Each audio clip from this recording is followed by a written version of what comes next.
Welcome to the first episode of the Four Poros.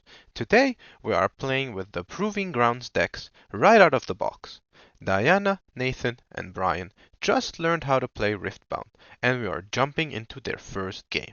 As this is their first game, there will be some mistakes made and actions taken out of order. I hope this won't hinder your enjoyment of the gameplay. Since Master Yi is the starting player, we will not be playing with the battlefield fortified position. The battlefields included are Void Gate, Star-Tipped Peak, and Trifarian War Camp. John is the starting player. He is piloting the legend Master Yi Wuju Bladesman and the champion unit Yi Honed.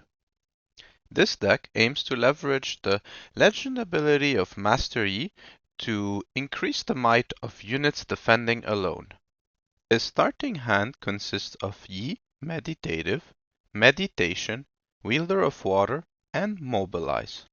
Diana is piloting the legend Annie, Dark Child, and the champion unit Annie, Fiery. This deck aims to utilize spells and abilities to clear out or weaken battlefields to then conquer with her units.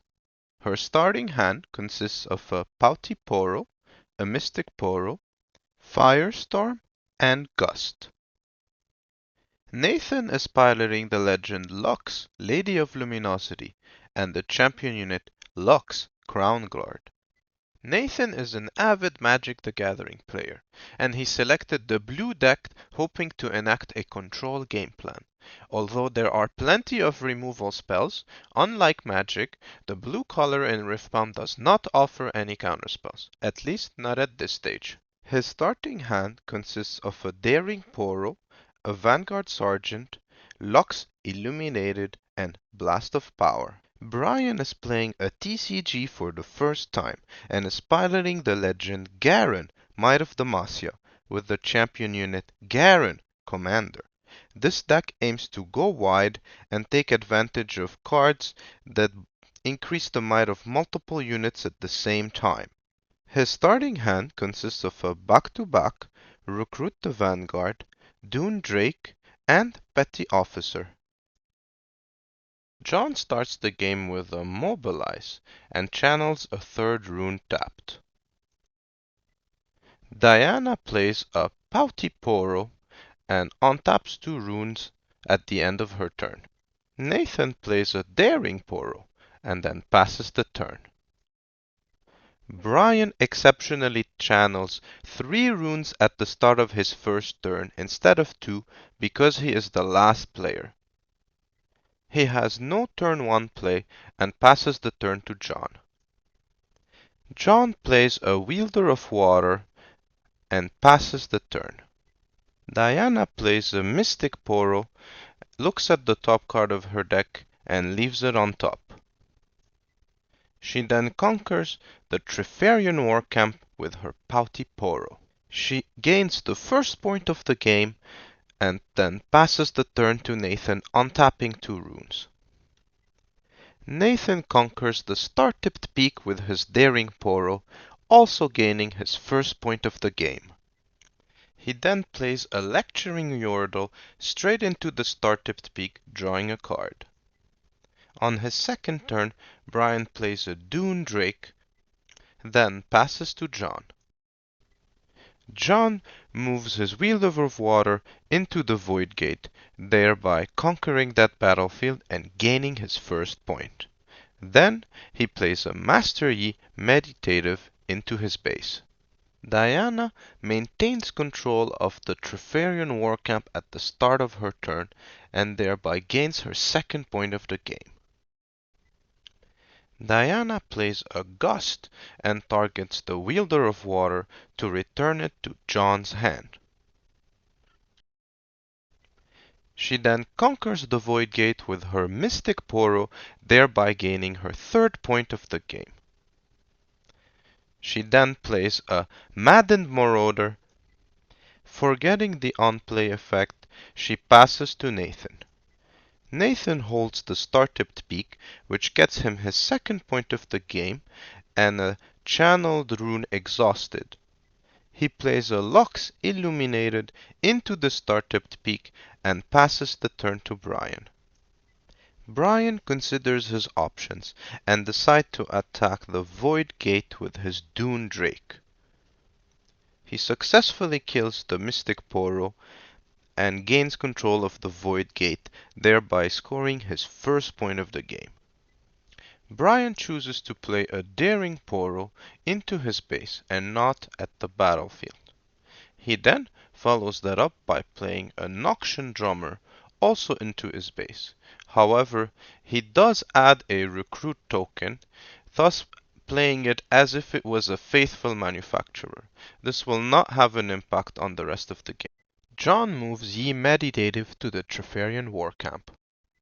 With 11 total might from its own ability, the legend ability, and the Treferian War Camp, John easily clears the Pouty Poro and gains a second point of the game.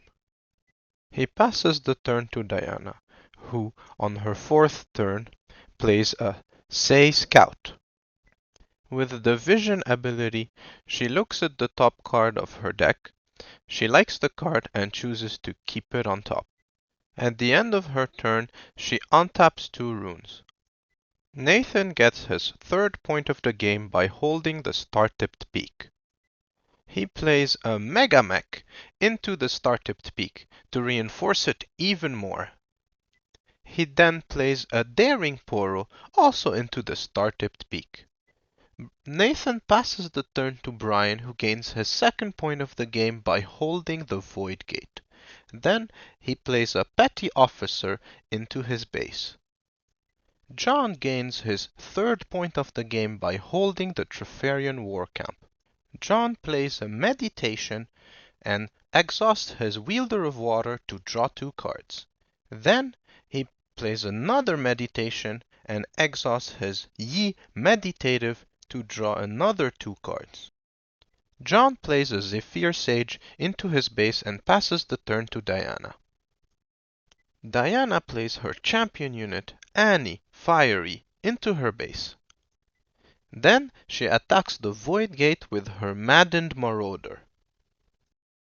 Unfortunately, the players misinterpret the Maddened Marauder's on-play ability as being a When I Move ability. They therefore move the Dune Drake from the Void Gate back to Brian's base. Diana then chooses to move her Say Scout into the Void Gate. Diana then plays a Maddened Marauder into her base, not using the on-play ability since the players believe it has a When I Move ability. Diana passes the turn to Nathan, untapping 2 runes at the end of her turn. Nathan holds the Star-Tipped Peak and gains his fourth point of the game. Nathan plays an Eager Apprentice into the Star-Tipped Peak to enable its ability. Then he moves back 2 of his Daring Poros from the Star-Tipped Peak back to his base. Afterwards, Nathan plays his champion unit, Locke's Crown Guard, into his base. Nathan passes the turn to Brian. During Brian's turn, Nathan tries to convince him to go for the Treferian War Camp, explaining that he has a lot of energy available and is willing to help. Brian agrees, but first he plays a Vanguard Attendant, which enters ready. Then he moves his Recruit token, his Daring Poro, his Petty Officer, and his Noxian Drummer into the Treferian War Camp to challenge the Yi Meditative. They all have +1 might from the Treferian War Camp. With his 11 might, the Master Yi Meditative takes down the Recruit token, the Petty Officer, and the Daring Poro. Unfortunately, this is because the Assault ability is forgotten and the additional might is not added to the Daring Poro and the Petty Officer. In this case, the Recruit token should have survived. By conquering, Brian gains his third point of the game. Then he moves his Vanguard Attendant to defend that battlefield. Brian passes the turn to John, who plays a Stormclaw Ursine followed by a Stalwart Poro. He stares at the 3 battlefields, each defended by a different player. They all have available energy. John decides to not attack and passes the turn to Diana. Diana holds the Void Gate to gain her 5th point of the game. Diana plays a Pouty Poro into her base, then moves the Maddened Marauder into the Void Gate. Unfortunately, the players are still playing this card wrong, and Diana uses its on-play ability when moving the unit to move the Vanguard Attendant from the Trifarian War Camp back to Brian's base. Diana changes her mind and moves the Madden Marauder to the Trifarian War Camp, thereby killing the Noxian drummer and conquering that battlefield to gain her 6th point of the game. During the showdown, John plays a Confront to draw a card. Nathan holds the star-tipped peak and gains his 5th point. Then, he plays another Lux Illuminated into the star-tipped peak. He follows that up by playing his 3rd and final Poro into his base. Nathan passes the turn with 4 energy available, plus the energy from the Lux Crown Guard ability. Brian attacks the Trifarian War Camp with his Vanguard Attendant. He kills the Maddened Marauder and conquers that battlefield to go to 4 points. Then, he plays a Daring Poro into his base. This is the 4th Poro of the game. Afterwards, Brian plays his champion unit, Garen Commander, and passes the turn to John. John goes for a big turn and decides to attack the defensive fortress at the star-tipped peak. He starts by playing a Gentleman's Duel, increasing the might of his Zephyr Sage to 9, and chooses the Megamech. The 2 units deal damage to each other, and the Megamech is killed. Following that, John plays a second Gentleman's Duel, this time choosing his Stormclaw Ursine and targeting one of the Lux Illuminated, killing that unit. In Riftbound, units heal at the end of a showdown or at the end of a turn. In order to heal his Zephyr Sage and Stormclaw Ursine, John suicides his Stalwart Poro at the Void Gate to trigger a showdown which heals all units anywhere. John continues his turn by attacking the star-tipped peak with his Stormclaw Ursine and Zephyr Sage. Nathan has a Blast of Power that he plays at action speed during the showdown to kill the Zephyr Sage. He draws a card from the Lux Legend ability, and he increases the might of Lux Illuminated by 3. Because of the Lecturing Yordle's tank ability, John must damage it first. Therefore, he cannot kill the Lux Illuminated, which now has 8 might. The Stormclaw Ursine trades for the Lecturing Yordle and the Eager Apprentice, and thus Nathan remains in control of the star-tipped peak. John passes the turn. Diana holds the Void Gate and gains her 7th point. She starts her turn by playing a Morbid Return to return the Maddened Marauder to her hand. She then plays the Maddened Marauder into her base. To gain your 8th point in Riftbound, you need to either hold a battlefield or score all battlefields on the same turn. Diana believes her best chance to win is to go for a risky attempt at holding the Void Gate. Therefore, she moves her Pouty Poro and Annie Fiery into the Void Gate. She ends her turn, readies 2 runes, and crosses her fingers. By holding the star-tipped peak since the start of the game, thereby getting a 3rd rune per turn exhausted each time he holds, Nathan is the first player to reach the maximum of 12 runes.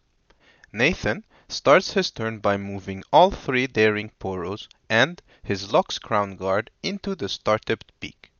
Then, he reinforces the star-tipped peak by playing a Vanguard Sergeant to the battlefield, as well as a Lecturing Yordle.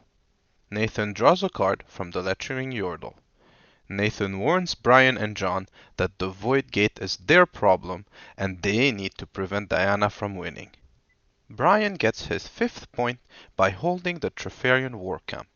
Worried about what Diana might do with her available energy, Brian tries to bait out her spell by going 1 unit at a time. He starts with the Daring Poro and trades for her Pouty Poro.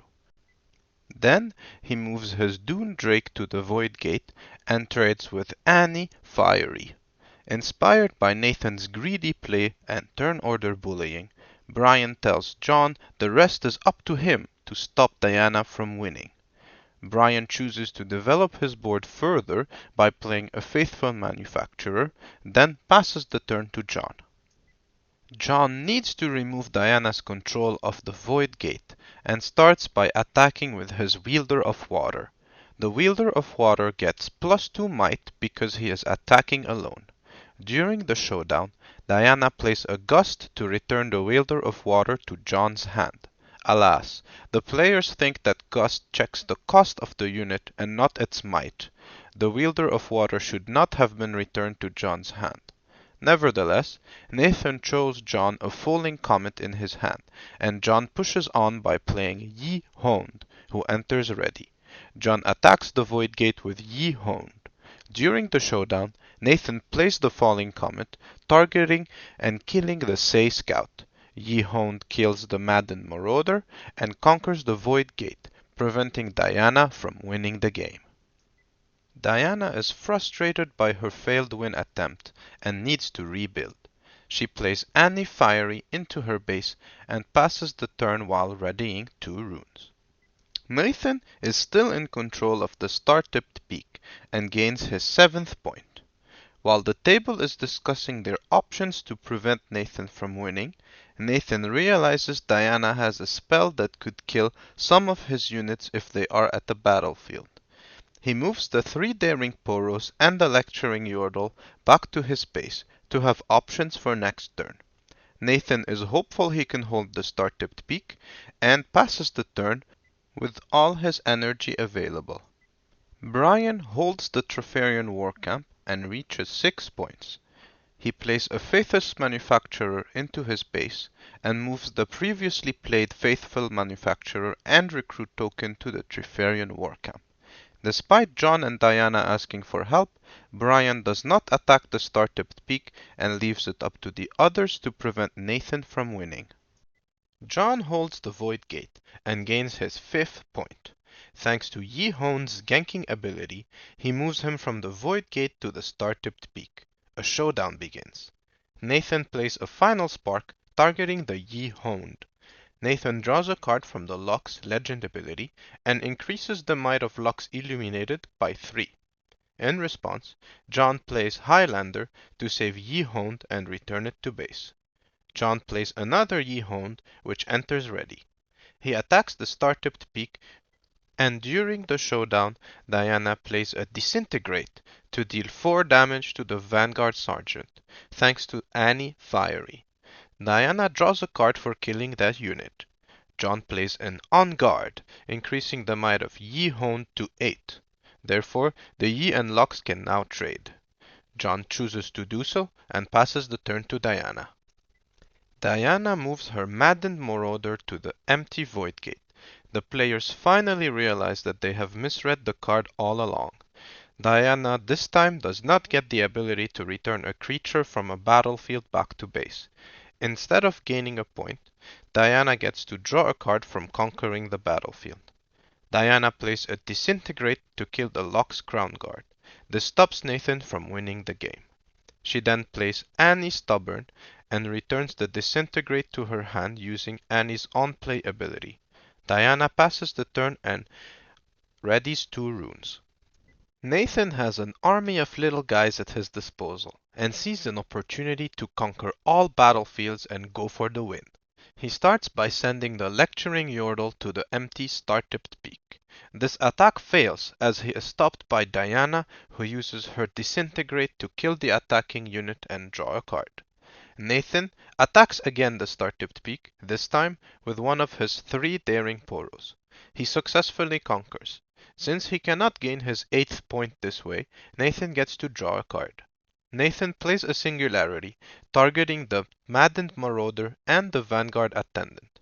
In response, Brian plays a back-to-back to increase the might of the Vanguard Attendant to 8.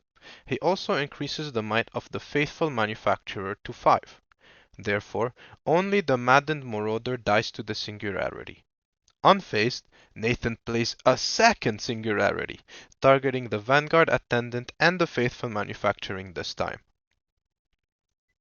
Brian smirks and plays a second back-to-back to increase the might of the faithful manufacturer and the recruit token, since increasing the might of the vanguard attendant won't do anything and it will still die since it already took 6 damage. Nathan, distraught, realizes he cannot win anymore this turn. He decides to try and defend the startup peak by placing all 3 of his daring poros and hoping to hold on for the win or at worst get another turn. Brian holds the Trifarian war camp and is the 3rd player to reach 7 points. To win this turn, he needs to conquer both the Void Gate and the Star-Tipped Peak. Diana warns Brian that she has a card capable of stopping him. Traumatized by all the previous failed win attempts, he plays it safe and decides not to go for the win. Instead, he chooses to diversify his portfolio. He moves Garen Commander to the Void Gate, draws a card for conquering, and passes to John, while now holding 2 battlefields and keeping 2 units in reserve at his base.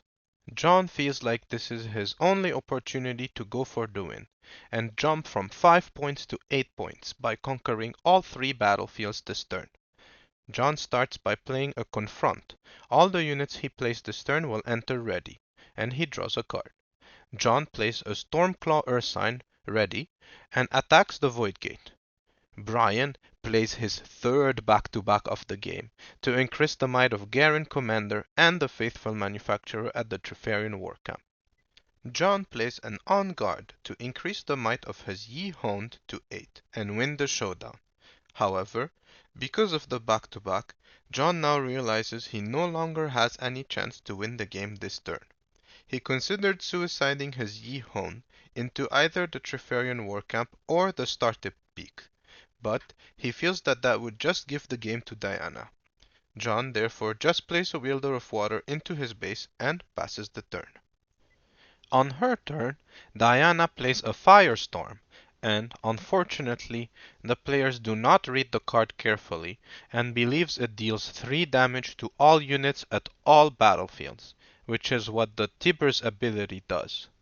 Firestorm should only deal damage to units at a single battlefield. Diana will go on to win the game through the following sequence. She suicides the Annie Stubborn into the Stormclaw Ursine, since the players believe it received 5 damage from the Firestorm. She plays a Say Scout into the Void Gate and moves her Annie Fiery also into the Void Gate. She goes on to hold that battlefield after Nathan plays a Vanguard Attendant but does not attack. Brian parks his units in the Trifarian war camp on his turn, and finally, John tries to stop the win attempt, but a gust, yet again, incorrectly returns the attacking Wielder of Water to John's hand.